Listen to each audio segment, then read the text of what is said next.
Bismillahirrahmanirrahim. Sallallahu wasallam ala nabi sayyid. Media untuk ilmu agama tersedia di mana saja, di masjid-masjid, menasah-menasah, di balai-balai, di daya-daya, media sosial, di gad-gad kita, televisi kita, radio kita. Kalau kita hidup masih bodoh dan jahil, seperti seekor unta yang mati kehausan, sedangkan air ada di pundaknya sendiri. Assalamualaikum. Jangan lupa like, comment, and subscribe. Bye. Assalamualaikum warahmatullahi wabarakatuh. Hadirin hadirat kaum muslimin, muslimat sidang jamaah subuh yang amat sangat dimuliakan Allah. Mohon bersabar sejenak, kita berlama kembali di rumah Allah sambil iktikaf di penghujung Ramadan subuh yang mulia ini. Untuk terakhir, insya-Allah imam tadi sudah diimami oleh Ustaz Haji Ahmad Rijal LCMA. Semoga solat yang barusan kita kerjakan diterima oleh Allah Subhanahu Wa Taala. Selanjutnya kita akan dengarkan tausiah mau'idah daripada beliau. Nanti kita ucapkan ribuan terima kasih sebelum dan sesudahnya. Kami informasikan bahawa untuk besok kita ulangi bahawa solat Idul Fitri kita di masjid yang akan menjadi imam iaitu Ustaz Ismail Daud SH. Khatib insya-Allah akan disampaikan oleh Ustaz Umar Ismail SHG. Jadi kepada jamaah, terutama sekali bagi masyarakat Kampung Penjerat, untuk bisa berhadir jam 7 atau jam 7.15, usahakan jam 7.30 sudah sampai, karena insya-Allah takbiratul ihram akan dimulai 7.45. Baik, itu saja kami sampaikan. Nanti dilanjutkan dengan silaturahim. Kemudian jamaah nanti mungkin malam Rabu atau malam Khamis, sebagaimana kita biasa di masjid kita akan kita mengunjung untuk silaturahim kepada guru-guru kita yang ada membuat pengajian di tempat kita. Ada beberapa orang, sampai ada 13 orang ya. Nanti kita akan cari malamnya, nanti didengarkan pengumuman daripada ketua BKM. InsyaAllah mungkin malam Rabu atau malam Khamis ke tempat Ustaz Fahmi dulu ya, Imam Syik. Nanti dilanjutkan ke tempat saya di Cok Rumpun ya, saya akan didomisili sementara di Cok Rumpun. Jadi kami membuat acara hari raya di Cok Rumpun. Nanti setelah itu mungkin ke rumah Tengku Mustafa Abati. Nanti kita lanjut terus ke Akhi, kemudian terus ke tempat-tempat yang lain. Yang baik, kepada guru kita Ustaz Haji Ahmad Rizal LCMA kami persilakan. Assalamualaikum warahmatullahi wabarakatuh.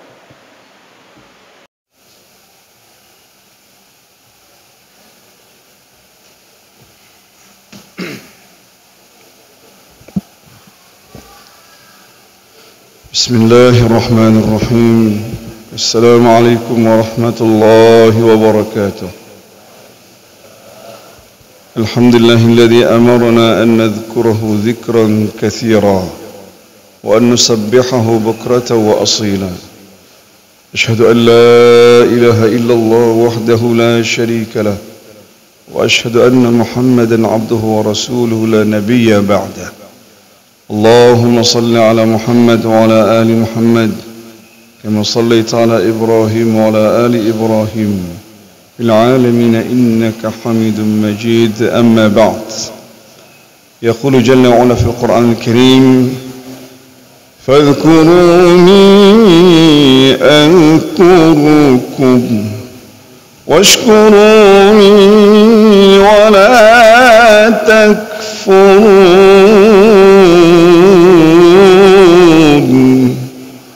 وقال جل شأنه في آية الأخرى: وإذا سألك عبادي عني فإني قريب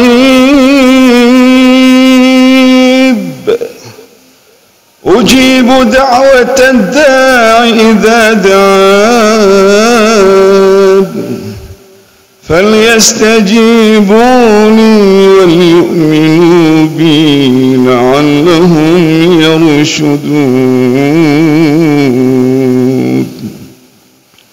وقال نبينا محمد صلى الله عليه وسلم: في حديث الشريف اتق الله حيثما كنت واتبع السيئة الحسنة تمحها وخالق الناس بخلق حسن.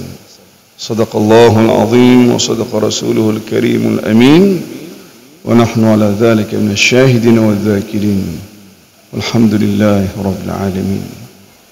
Ma'asyiral muslimin jemaah subuh Masjid Nurul Huda, Kampung Penjerat yang dirahmati Allah Subhanahu wa taala. Tak pernah hentinya kita panjatkan puji serta syukur kita kepada Allah yang Maha Kuasa, Allah yang Maha Agung, Allah yang Maha Mulia, Allah yang sangat mencintai hamba-Nya. Segala kenikmatan, karunia dan rahmat-Nya Allah berterusan Allah cucurkan kepada kita hamba-Nya.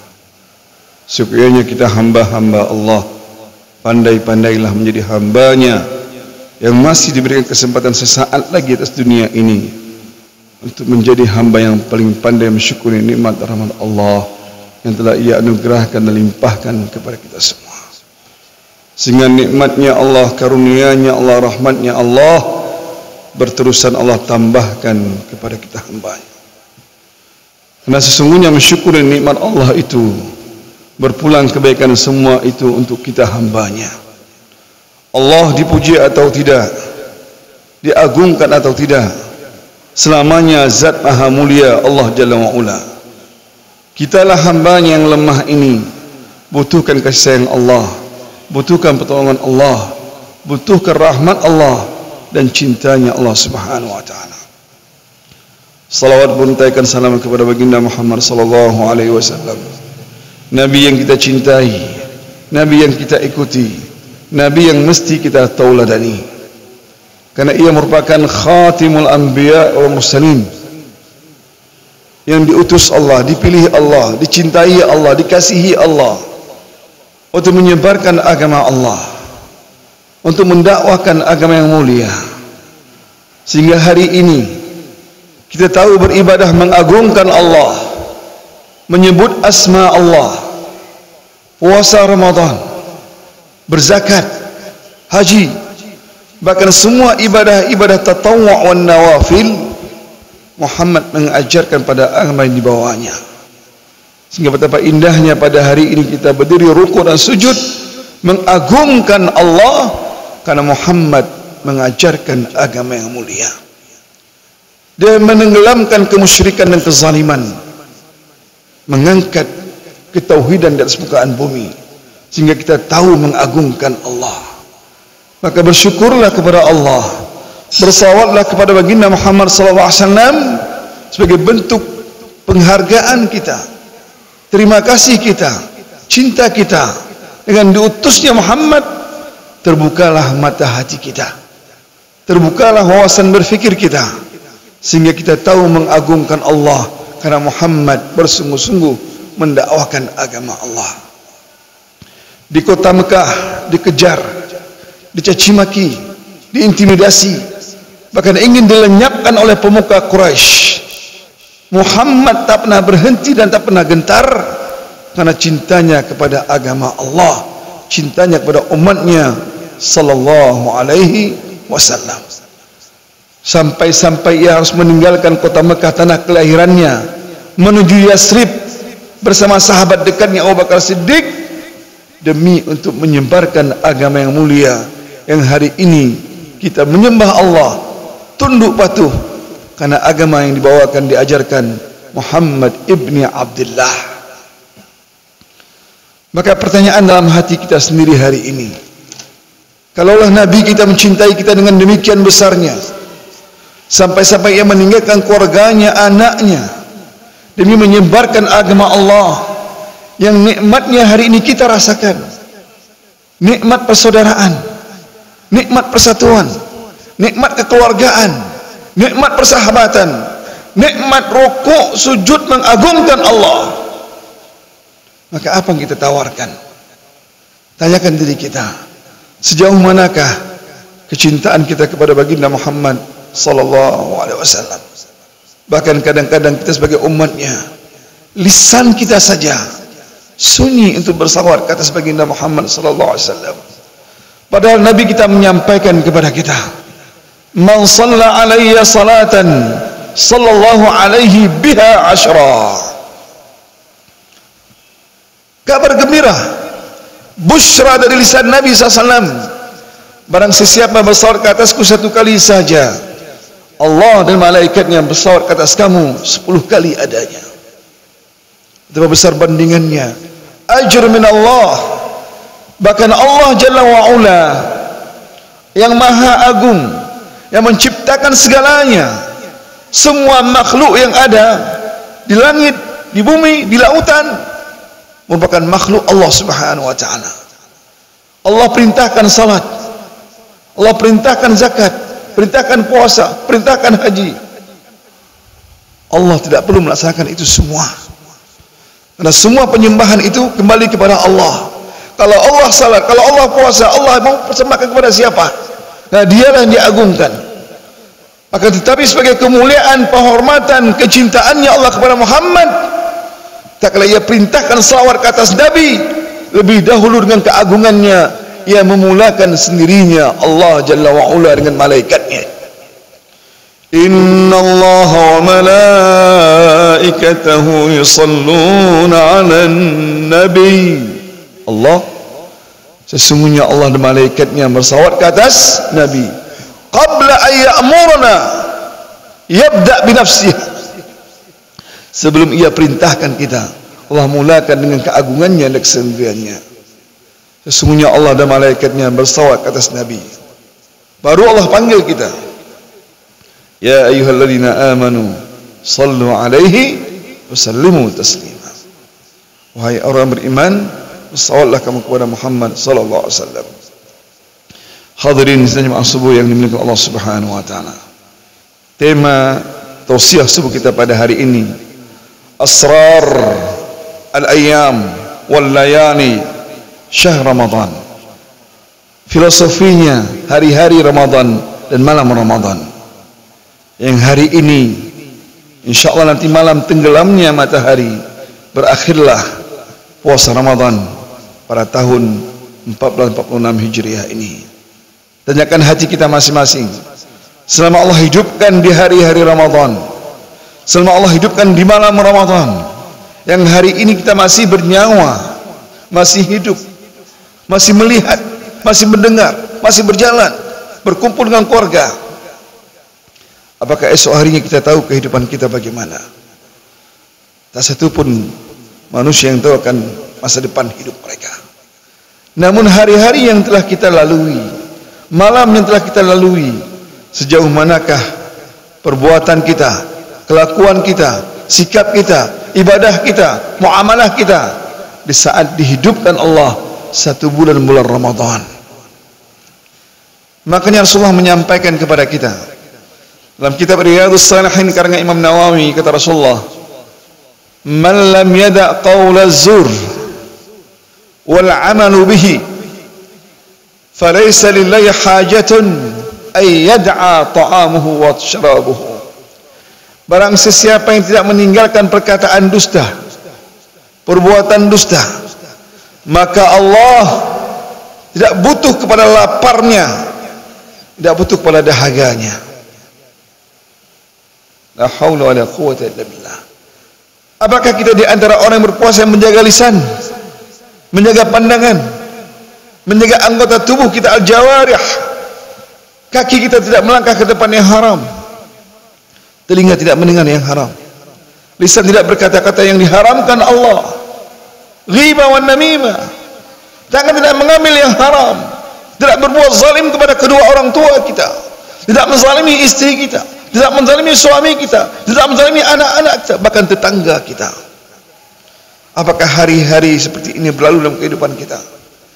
Di antara orang yang menjaga lisan, mata, telinga, tangan, kaki, semua ini kita rawat dan kita jaga di hari-hari dan malam bulan Ramadan.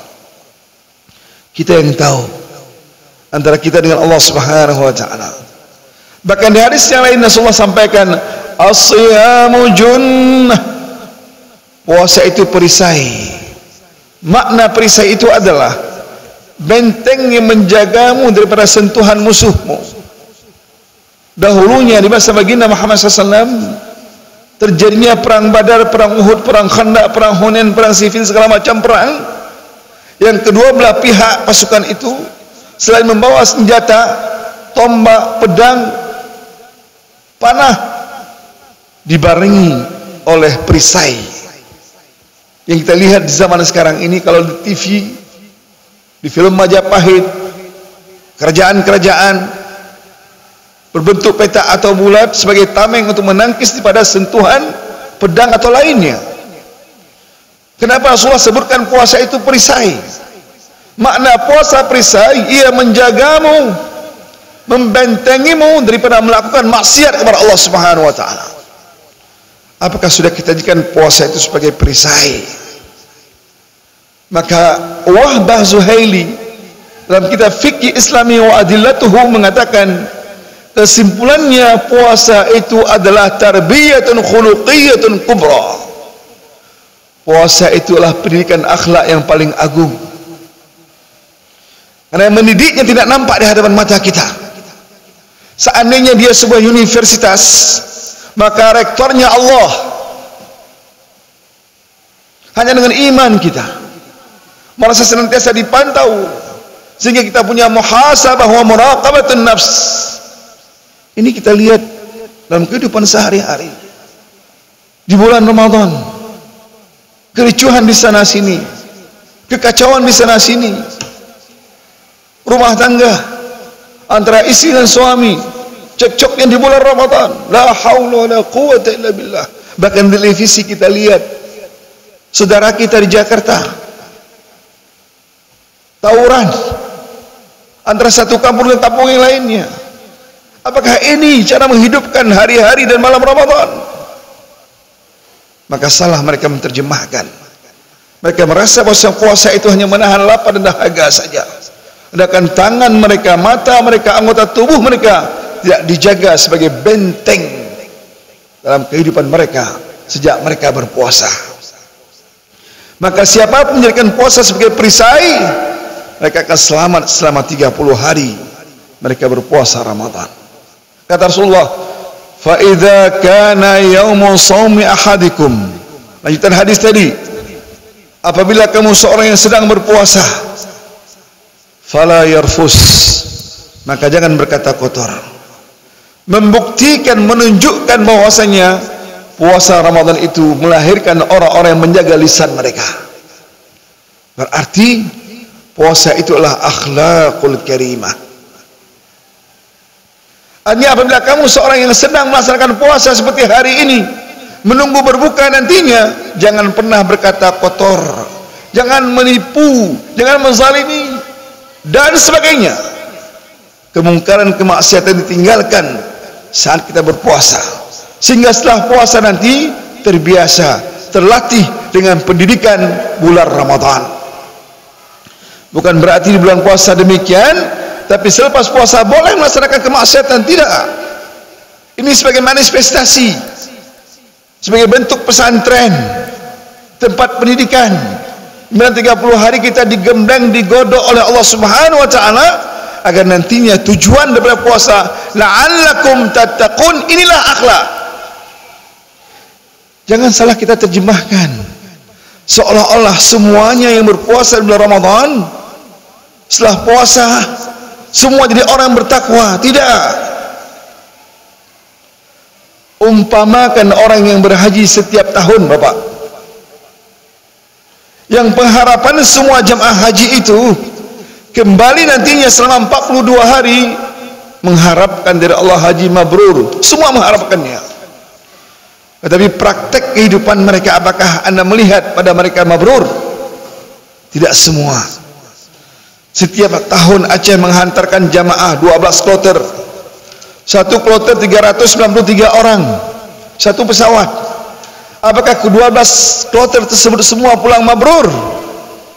Mabrur ada ciri-cirinya, ada kriterianya, ada perubahan yang signifikan saat mereka pulang dari haji.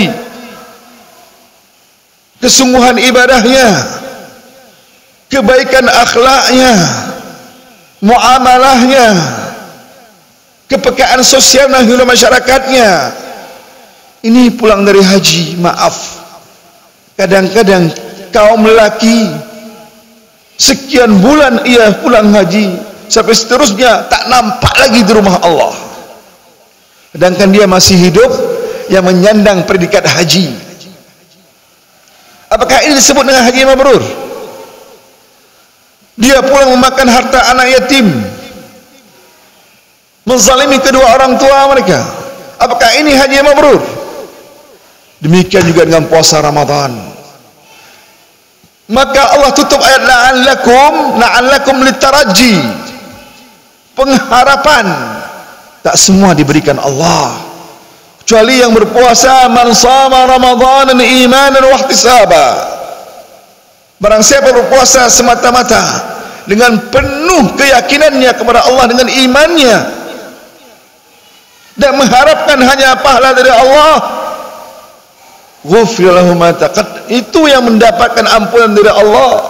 Makna mendapatkan ampunan, dosa dan kesalahan kita dimaafkan Allah, sehingga melahirkan orang yang berpuasa la'allakum tattaqun.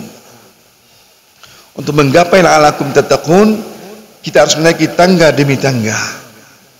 Maka terus kesungguhan. Di Aceh dah kala malam pun Masya Allah. Malam pertama la hawla wa la quwwata illa billah. Malam berikutnya Allahu Akbar. Baru-baru 2 hari kami mengantarkan imam undangan dari Mesir. Kami tidur di Kuala Lumpur. Kemarin sore saya balik jam 6. Langsung malam tadi tugas di pendopo gubernur sebagai imam dan penceramah. Di Kuala Lumpur, masjid yang begitu besar, seumpama Putrajaya, besar sekali masjidnya, masjid kerajaan itu. Jamaahnya hanya 3 saf saja. Masjid lain juga demikian. Ternyata mal-mal besar yang ada di Kuala Lumpur dipenuhi oleh kaum muslimin dan muslimat untuk memenuhi kebutuhan hari raya mereka. Kata mereka, berbeli belah untuk persiapan raya mereka. Allahu Akbar. Apa salah mereka?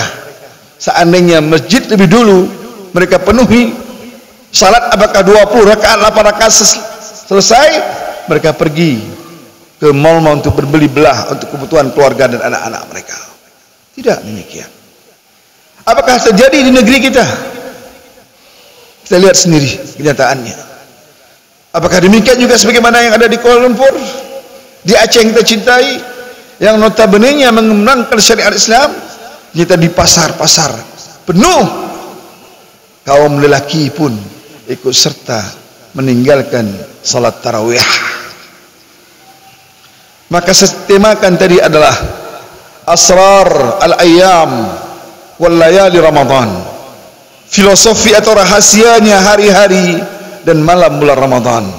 Sejauh mana kita seorang mukmin yang berpuasa memaknai hari-hari di bulan Ramadan dan malam bulan Ramadan. Bahkan Nabi kita menyampaikan di 10 terakhir, idza dakhala al-ashr awakhir, an-nabi kana ahya'ul lail wa ayqaza ahlahu wa shadda mi'zar. Di 10 terakhir Nabi itu memaknakan malam Ramadan. Di 10 hari terakhir Nabi menghidupkan malam. Bukan di kedai kopi.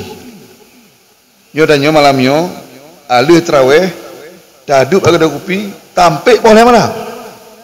Nyan bagian menghidupkan malam. La haula wala quwata illa billah. Peh cakra, peh tem, peh belam. Yang dimaksud demikian, lihatlah contoh Nabi. Dia pergi ke masjid i'tikaf 10 terakhir. Dia salat, berdiri, ruku, sujud, berzikir, baca Quran, salat lagi. Ahya'ul lail, bahkan ia membangunkan keluarganya. Wa ayqaza ahlahu. Apakah kita sudah demikian?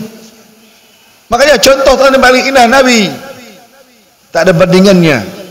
Dia kasihnya Allah, dia cintanya, dia pilihannya Allah. Ini contoh teladan yang utama Nabi kita Muhammad. Dia tidak hanya sendiri, walaupun sudah dijamin Allah dia masuk syurga, dia bangunkan istrinya. Wa aiqaza ahlahu. Dan nyok sampai dohro kali.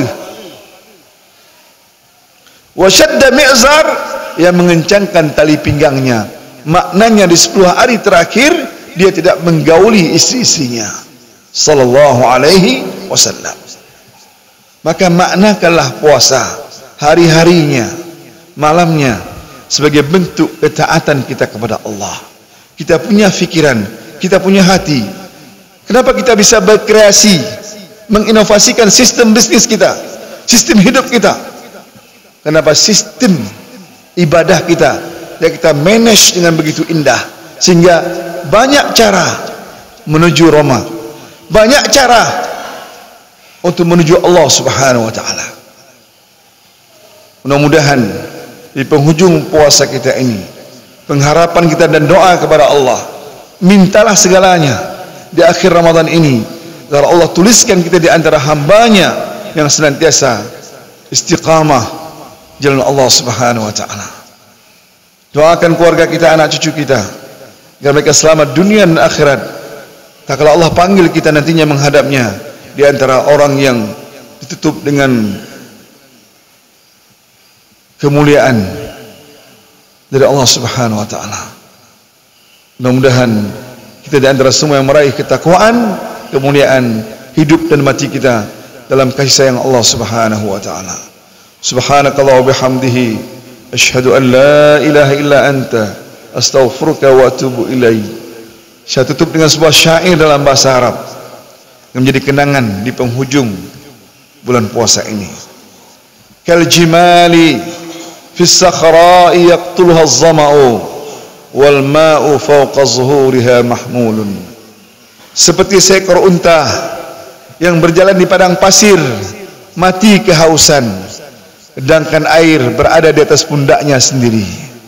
Maksud syair ini adalah kita yang hidup di zaman sekarang ini, media untuk ilmu agama tersedia di mana saja, di masjid-masjid, menasah-menasah, di balai-balai, hidayah-hidayah, media sosial, di gad-gad kita, televisi kita, radio kita.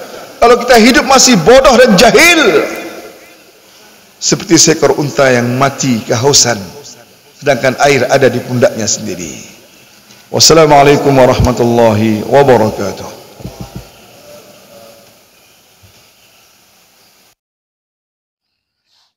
Terima kasih.